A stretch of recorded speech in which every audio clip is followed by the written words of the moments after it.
जय हिंद दोस्तों। Let's study 41 में आप लोगों का स्वागत है। मैं हूं घनश्याम यादव। और दोस्तों, मेरे द्वारा आप लोगों को ऑल कंपटीशन से संबंधित प्रश्नों को हल कराया जा रहा है, जिसमें सबसे पहले मेरे द्वारा आप लोगों को भारत का प्राचीन इतिहास पढ़ाया जा चुका है। और अब हम लोग पढ़ रहे हैं मध्यकालीन भारत के बारे में। तो दोस्तों, हम लोग का जो आज का चैप्टर चल रहा है वो चल रहा है भक्ति आंदोलन। और कल मैंने आप लोगों को बताया था भक्ति आंदोलन की शुरुआत शंकराचार्य जी के द्वारा किया गया था। और उसके बाद मैंने मोक्ष के मार्ग के बारे में बताया था, फिर भक्ति मार्ग के बारे में बताया था, और भक्ति मार्ग के प्रवर्तकों के बारे में बताया था, भक्ति आंदोलन के बारे में बताया था, विशेषता दक्षिण भारत में भक्ति आंदोलन। और दोस्तों, उसके बाद मेरे द्वारा आप लोगों को शंकराचार्य जी के बारे में बताया गया था कि शंकराचार्य जी ने किस तरह से भक्ति आंदोलन की शुरुआत की, उनके सिद्धांत क्या थे, और उन्होंने प्रमुख कार्य कौन कौन से किए थे। और दोस्तों, आज हम लोग पढ़ेंगे भक्ति आंदोलन में रामानुजाचार्य के बारे में, निम्बकाचार्य के बारे में, रामानंद के बारे में, रैदास के बारे में, कबीर दास के बारे में, दादू दयाल के बारे में, गुरु नानक के बारे में, मीराबाई के बारे में, तुलसीदास के बारे में, सूरदास के बारे में, और अंत में हम लोग चैतन्य महाप्रभु के बारे में पढ़ेंगे। तो दोस्तों, आइए आज का क्लास यहीं से प्रारंभ करते हैं। रामानुजाचार्य के बारे में सबसे पहले पढ़ना प्रारंभ करते हैं। तो दोस्तों, हम लोग भक्ति आंदोलन के बारे में पढ़ रहे हैं और आज सबसे पहले पढ़ेंगे रामानुजाचार्य के बारे में। तो दोस्तों, भक्ति आंदोलन के प्रथम संत रामानुजाचार्य जी हुआ करते थे। और दोस्तों, इनको विष्णु का अवतार कहा जाता था। ध्यान देंगे, भक्ति आंदोलन के प्रथम संत रामानुजाचार्य को कहा जाता था। और दोस्तों, इन्हें विष्णु का अवतार कहा जाता था। इनका जन्म पेरुम्बर में यानी कि मद्रास में 1017 ईस्वी में हुई थी। तो भक्ति आंदोलन के प्रथम संत विष्णु के अवतार रामानुजाचार्य को कहा जाता है। और दोस्तों, इनका जन्म 1017 ईस्वी में मद्रास स्टेट के पेरुम्बर स्थान पे हुई थी। और इनके गुरु का नाम था यादव प्रकाश। आइए इनके सिद्धांत के बारे में देख लेते हैं। तो दोस्तों, सगुण विशिष्ट दैत्यवाद संप्रदाय इनके सिद्धांत हुआ करते थे। तो ध्यान देंगे, मैं आज जो आप लोगों को चैप्टर पढ़ा रहा हूँ, सारे लोगों के बारे में जो पढ़ाऊंगा थोड़ा थोड़ा सा फैक्ट होगा। और इसमें से दोस्तों बहुत अधिक क्वेश्चन नहीं आते, लेकिन जितना पढ़ा रहा हूँ बहुत ही महत्वपूर्ण क्वेश्चन है। आप लोग इसको जरूर याद कर लेंगे। बहुत सारी बातें नहीं बताऊंगा, बट महत्वपूर्ण क्वेश्चन बताऊंगा, इसको आप लोग याद जरूर कर लेंगे, भूलेंगे नहीं। तो दोस्तों, रामानुजाचार्य के बारे में मैंने बताया आप लोगों को कि भक्ति आंदोलन के प्रथम संत रामानुजाचार्य हुआ करते थे। इन्हें विष्णु का अवतार माना जाता था। और दोस्तों, इनका जन्म 1017 ईस्वी में मद्रास स्टेट के पेरुम्बर स्थान पे हुआ था। और इनके गुरु का नाम यादव प्रकाश था। और इनका जो सिद्धांत था सगुण विशिष्ट दैत्यवाद एवं संप्रदाय हुआ करता था।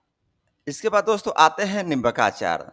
तो निम्बकाचार्य का जन्म मद्रास में हुआ था। इन्होंने दैत्यवाद का सिद्धांत दिया था। और सनक संप्रदाय की स्थापना निम्बकाचार्य के द्वारा किया गया था। बस निम्बकाचार्य में बस इतना ही पढ़ना है कि इनका जन्म मद्रास में हुआ था। इनके द्वारा दैत्यवाद का सिद्धांत दिया गया था। और दोस्तों, सनक संप्रदाय की स्थापना निम्बकाचार्य जी के द्वारा किया गया था। फिर दोस्तों आते हैं रामानंद। और रामानंद के बारे में आपको पढ़ना है कि भक्ति आंदोलन को दक्षिण भारत से उत्तर भारत ले जाने का श्रेय रामानंद जी को मिलता है। अब मैंने आपको बताया था कि भक्ति आंदोलन की शुरुआत सबसे पहले दक्षिण भारत में ही हुई थी। और दक्षिण भारत से उत्तर भारत में कैसे गया भक्ति आंदोलन, तो रामानंद जी के द्वारा ले जाया गया था। तो पहला इफेक्ट यही हुआ, भक्ति आंदोलन को दक्षिण भारत से उत्तर भारत रामानंद जी के द्वारा ले जाया गया था। और दोस्तों, इनका जन्म 1299 ईस्वी में प्रयाग में हुआ था। ध्यान देंगे, 1299 ईस्वी में प्रयाग में हुआ था। और ये ब्राह्मण परिवार से आते थे। राम और सीता के उपासक हुआ करते थे। इनके शिष्य रैदास और कबीर, यानी प्रमुख जो शिष्य हुआ करते थे रामानंद जी के, उनका नाम था रैदास और कबीर। और दोस्तों रामानंद जी के 12 शिष्य हुआ करते थे जो कि हिंदी भाषा में प्रचार प्रसार किया करते थे। और इनकी सबसे पहले जो महिला शिष्य हुआ करती थी उनका नाम था पद्मावती, जो कि प्रथम महिला शिष्य हुआ करती थी। तो दोस्तों मैंने आपको बताया कि भक्ति आंदोलन को दक्षिण भारत से उत्तर भारत ले जाने का श्रेय रामानंद जी को है। और इनका जन्म एक ब्राह्मण परिवार में 1299 ईस्वी में प्रयाग में हुआ था। राम और सीता के उपासक थे। और दोस्तों इनके प्रमुख शिष्यों में रैदास और कबीर का नाम आता है। इनके 12 शिष्य हुआ करते थे जो कि हिंदी भाषा में प्रचार प्रसार किया करते थे। और सबसे पहले यानी प्रथम जो महिला शिष्य बनी थी उनका नाम था पद्मावती। तो रामानंद के बारे में बस इतना ही पढ़ना है दोस्तों। अब इसके बाद हम लोग पढ़ेंगे रैदास जी के बारे में।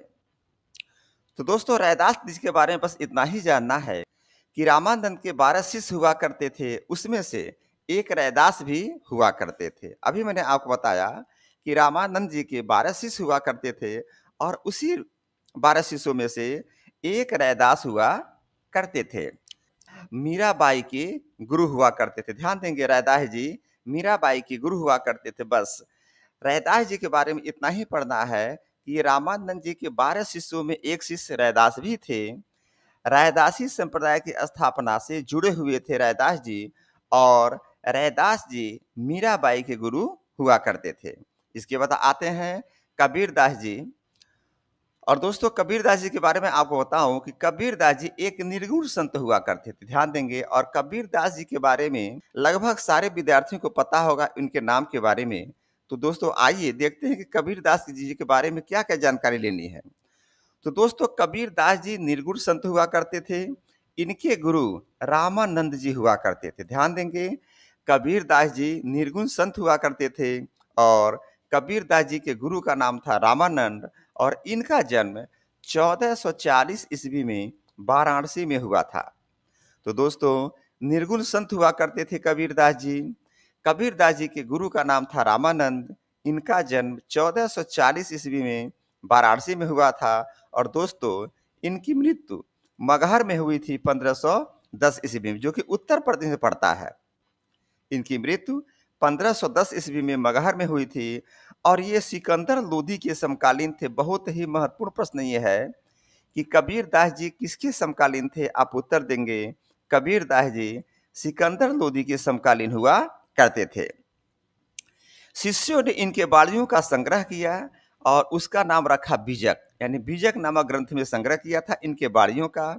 और इनके 3 भाग हुए थे। एक का नाम था साखी, दूसरे का नाम था सबक, तीसरे का नाम था रामायणी। और दोस्तों इनकी जो भाषा थी वो मिश्रित भाषा हुआ करती थी। और एक बात और ध्यान देंगे कबीरदास ने कभी अपने हाथ से कुछ भी नहीं लिखा। इन्होंने जो कहा अपने मुखार बिंदु से उनको इनके शिष्यों ने बीजक नामक ग्रंथ में लिख दिया। और बीजक नामक ग्रंथ जो था वो 3 भागों में बटा था, साखी, सबद और रामायणी। तो दोस्तों मैंने आपको बताया कि कबीरदास जी निर्गुण संत हुआ करते थे। इनके गुरु का नाम था रामानंद। और दोस्तों इनका जन्म 1440 ईस्वी में वाराणसी में हुआ था और इनकी मृत्यु 1510 ईस्वी में मगहर में हुआ था। और दोस्तों ये सिकंदर के समकालीन थे। और शिष्यों ने इनके वाणियों का संग्रह बीजक नामक ग्रंथ में किया था। मैंने बताया कि कबीरदास जी ने कुछ नहीं लिखा। इन्होंने अपने मुखार बिंदु से जो कहा इनके जो शिष्य हुआ करते थे उन्होंने लिख दिया, जो कि एक बीजक नामक ग्रंथ कहलाया। और दोस्तों बीजक नामक ग्रंथ 3 भागों में बटा हुआ था, साखी, सबद और रामायणी। और इनकी भाषा मिश्रित भाषा हुआ करती थी। इसके बाद दोस्तों आता है दादू दयाल के बारे में। तो दोस्तों दादू दयाल को जो जन्म हुआ था अहमदाबाद में हुआ था, जो कि गुजरात स्टेट में पड़ता है। तो दादू दयाल का जन्म गुजरात के अहमदाबाद स्टेट में हुआ था। और दोस्तों ये कबीर के अनुयायी हुआ करते थे। ध्यान देंगे दादू दयाल जी कबीर के अनुयायी हुआ करते थे और इन्होंने ब्रह्मा संप्रदाय की स्थापना की थी। तो दादू दयाल का जन्म गुजरात में अहमदाबाद में हुआ था। ये कबीर के अनुयायी हुआ करते थे और दोस्तों ये ब्रह्मा संप्रदाय की स्थापना किए थे। और अकबर ने फतेहपुर सिकरी बुलाया था किसको? दादू दयाल को। ध्यान देंगे, ये सबसे महत्वपूर्ण प्रश्न यहाँ से यही बनेगा कि अकबर ने किसे फतेहपुर सिकरी बुलाया था? तो आप उत्तर देंगे अकबर ने फतेहपुर सिकरी दादू दयाल को बुलाया था। और दोस्तों इनके द्वारा निपख नामक आंदोलन की शुरुआत की गई थी और प्रमुख शिष्य में सुंदर दास हुआ करते थे। तो दोस्तों मैंने आपको बताया दादू दयाल जी के बारे में कि दादू दयाल जी का जन्म गुजरात में अहमदाबाद नामक स्थान पे हुआ था। ये कबीर दास जी के अनुयायी हुआ करते थे और दोस्तों दादू दयाल ब्रह्मा संप्रदाय की स्थापना किए थे। और दोस्तों दादू दयाल को अकबर ने फतेहपुर सिकरी बुलाया था और इनके द्वारा निपख नामक आंदोलन की शुरुआत की गई थी और इनके प्रमुख शिष्यों में सुंदर दास जी का नाम आता है। फिर इसके बाद आता है गुरु नानक देव के बारे में। तो दोस्तों गुरु नानक देव के बारे में आपको बताऊं कि गुरु नानक देव जी सिख धर्म के संस्थापक हुआ करते थे। ध्यान देंगे, गुरु नानक देव जी सिख धर्म के संस्थापक थे और इनका जन्म 1469 ईस्वी में पाकिस्तान के तलवंडी स्थान पे हुआ था। और दोस्तों वर्तमान में ननकाना साहब के नाम से जाना जाता है इसे। यानी कि गुरु नानक जी का जो जन्म हुआ था वो पाकिस्तान में हुआ था, स्थान था तलवंडी और 1469 ईस्वी में इनका जन्म हुआ था और वर्तमान में ननकाना साहब के नाम से जाना जाता है। और दोस्तों इनकी मृत्यु 1538 ईस्वी में करतारपुर में हो गई थी। तो मैंने आपको बताया कि सिख धर्म के संस्थापक गुरु नानक जी हुआ करते थे और दोस्तों इनका जन्म 1469 ईस्वी में पाकिस्तान के तलवंडी स्थान पे हुआ था। वर्तमान में ननकाना साहब के नाम से जाना जाता है और इनकी मृत्यु 1538 ईस्वी में करतारपुर में हुआ था और ये एकेश्वरवाद एवं निर्गुण के सिद्धांत पे चलते थे। फिर आते हैं मीराबाई। तो दोस्तों मीराबाई का जन्म 1498 ईस्वी में मेड़ता जिला चौकरी गांव में हुआ था। मीराबाई का जन्म 1498 ईस्वी में मेड़ता जिला चौकरी गांव में हुआ था। इनकी मृत्यु 1546 ईस्वी में हो गई थी और इनके पिता का नाम रतन सिंह राठौर हुआ करता था और पति भोजराज हुआ करते थे। और दोस्तों ये कृष्ण की उपासक हुआ करती थी। मीराबाई के बारे में सबको पता होगा कि मीराबाई कृष्ण की उपासक हुआ करती थी और दोस्तों इनका जन्म 1498 ईस्वी में मेड़ता जिला चौकरी गांव में हुआ था और इनकी मृत्यु 1546 ईस्वी में हुआ था। पिता का नाम रतन सिंह राठौर था और दोस्तों पति का नाम भोजराज था। और दोस्तों मीराबाई कृष्ण की उपासक हुआ करती थी। उसके बाद दोस्तों देखेंगे तुलसीदास जी का नाम आ रहा है। तो दोस्तों तुलसीदास जी बहुत ही महत्वपूर्ण कवि हुआ करते थे जिनके द्वारा रामचरितमानस लिखी गई थी। तो दोस्तों तुलसीदास जी का जन्म 1532 ईस्वी में हुआ था। राजापुर गांव वांदा जिला उत्तर प्रदेश में इनका जन्म हुआ था। तो दोस्तों तुलसीदास जी का जन्म 1532 ईस्वी में राजापुर गांव में हुआ था। जिला था बांदा और स्टेट था उत्तर प्रदेश। अकबर और मेवाड़ के शासक राणा प्रताप के समकालीन हुआ करते थे। बहुत ही महत्वपूर्ण क्वेश्चन है, आप इसको नहीं भूलेंगे कि तुलसीदास जी किसके समकालीन थे। उत्तर देंगे तुलसीदास जी अकबर और मेवाड़ के शासक राणा प्रताप के समकालीन हुआ करते थे। और दोस्तों इनकी प्रमुख रचनाओं में रामचरितमानस का नाम आता है, दोहावली का नाम आता है, कवितावली का नाम आता है, पार्वती विवाह का नाम आता है, सीता विवाह का नाम आता है, विनय पत्रिका का नाम आता है और दोस्तों हनुमान चालीसा का नाम आता है। एक बात और ध्यान देंगे, रामचरितमानस और हनुमान चालीसा आप लोग किसी भी स्थिति में नहीं भूलेंगे। ये जो दो महत्वपूर्ण रचनाएं हैं तुलसीदास जी के।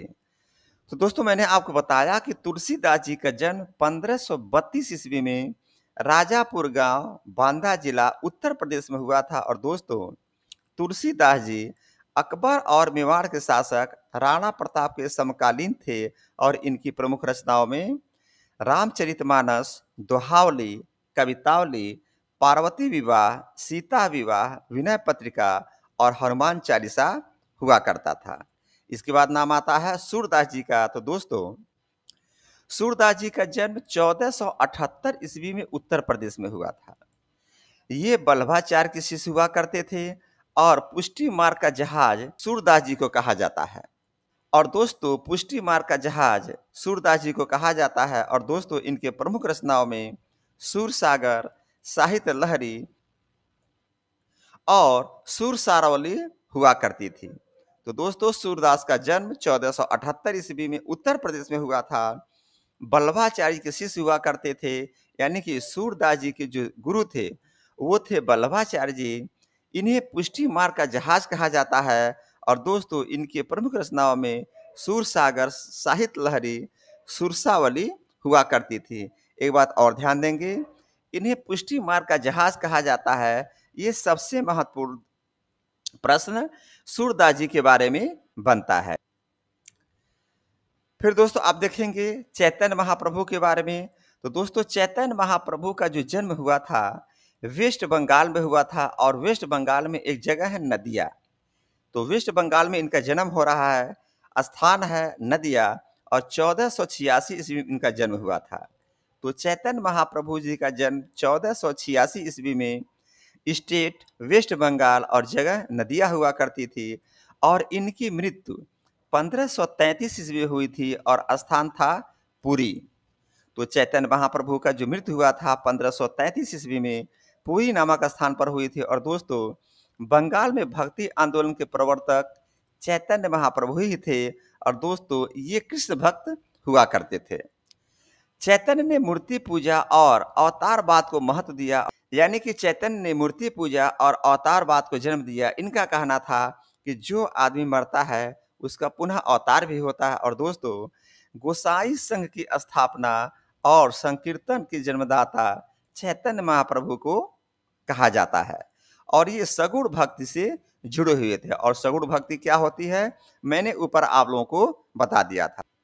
तो दोस्तों, चैतन्य महाप्रभु जी का जन्म 1486 ईस्वी में वेस्ट बंगाल के नदिया स्थान पर हुआ था। और इनकी मृत्यु पुरी में 1533 ईस्वी में हो गई थी।